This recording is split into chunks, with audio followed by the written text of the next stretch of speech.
मीरपुर नाम के शहर में तेजस अपनी पत्नी नीरू के साथ रहता था। पति पत्नी दोनों ही नौकरी करते थे। एक दिन तेजस गांव अपनी माँ के पास फोन करता है। हेलो, प्रणाम माँ। जीते रहो माँ, तुम दादी बनने वाली हो हैं? अरे वाह, ठीक है बेटा, मैं कल ही आती हूँ। जब माँ जी शहर पहुंची तो बेटे बहू ने बहुत अच्छे से स्वागत किया। लीजिए माँ जी, चाय। अरे गर्मा गर्म पकोड़े ले आओ माँ के लिए। नीरू रसोई में गई और 2 मिनट में ही पकोड़े ले आई। जी ये लीजिए। बहू, जादू से बनाए हैं क्या? अभी तो रसोई में गई थी। यम्मी। माँ जी, शीला रसोई में पकोड़े तल रही है, मैं बस लेकर आई। हे भगवान, मेरा धर्म भ्रष्ट कर दिया तूने। अब तो गंगा जल से शुद्धिकरण करना होगा। दूसरे दिन, माँ जी मैंने नाश्ता बना दिया है, ऑफिस जा रही हूँ। पर अभी तो घर का सारा काम पड़ा है। शीला आती ही होगी, झाड़ू पोछा बर्तन कपड़े वो सब कर लेगी। हमारे जमाने में घर का सारा काम हम ही करते थे। जी माँ जी, आप बहुत होशियार हैं, मैं घर ऑफिस दोनों नहीं संभाल पाती। तो जरूरत क्या है घर से बाहर जाकर चाकरी करने की? वैसे भी घर का काम खुद करने से घर में बरकत आती है, समझी? पर माँ जी। पर वर कुछ नहीं, इस महीने की पगार मिले फिर ऑफिस बंद। हाँ। रात को नीरू तेजस से कहती है, सुनिए जी, माँ जी बोल रही थी कि मैं नौकरी छोड़ दूं। वैसे ठीक ही तो है, अभी तुम्हें आराम की जरूरत है। फिर भी आराम कहाँ, शीला को छुड़ाने के लिए बोल रही थी। तो अब 24 घंटे में इतना काम तो कर ही सकती हो। पर जॉब पसंद है मुझे, घर पर मन नहीं लगेगा। अगले दिन जब दोनों ऑफिस के लिए निकल रहे थे, मेरी तो कोई कीमत ही नहीं है इस घर में।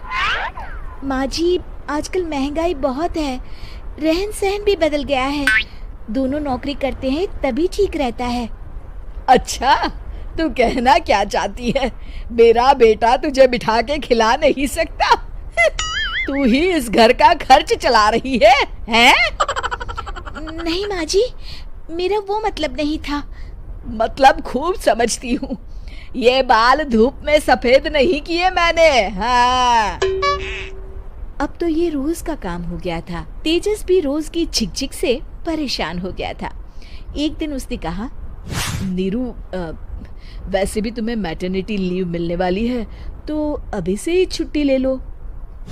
पर क्या, मेरी सैलरी अच्छी खासी है। आखिर नीरू ने रिजाइन कर दिया। जब बच्चा हुआ तो घर में सब बहुत खुश हुए। कुछ दिनों बाद तेजस फाइल देख रहा था। क्या हुआ तेजस, कुछ परेशान लग रहे हो? हाँ, वो हमारी जितनी सेविंग्स थी वो तो हॉस्पिटल में और छठी के फंक्शन में खत्म हो गई है नीरू। और अभी वैसे मंदी चल रही है तो मैं बोल रही थी कल मुन्ना को हेपेटाइटिस का टीका लगवाना है।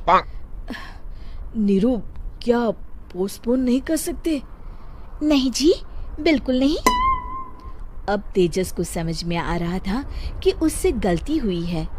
पैसों की कमी का असर घर के माहौल पर भी पड़ रहा था।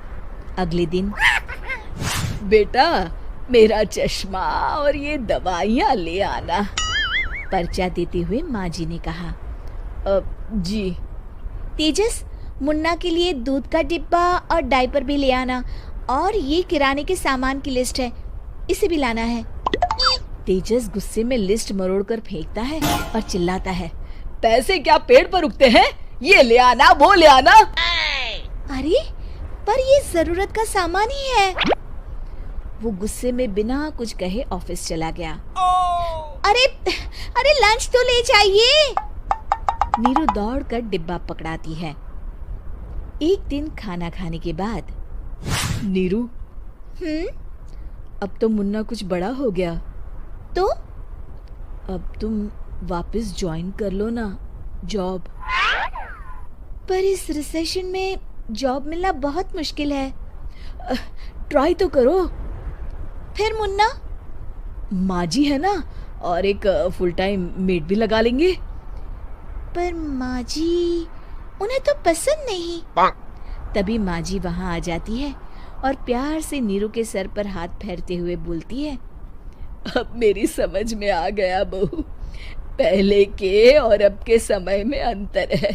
तुम काम शुरू करो, मुन्ना की जिम्मेदारी मेरी। मेरी प्यारी माँ जी। ये कहकर नीरू उनके गले लग गई। शिक्षा, परिवर्तन संसार का नियम है, हमें भी समय के साथ चलना चाहिए। उम्मीद है कि आपको हमारी ये कहानी पसंद आई होगी। कृपया हमारे चैनल को सब्सक्राइब करें और सभी अपडेट्स के लिए बेल आइकन जरूर क्लिक करें। और हाँ, वीडियो लाइक और शेयर करना मत भूलिएगा। Bye bye.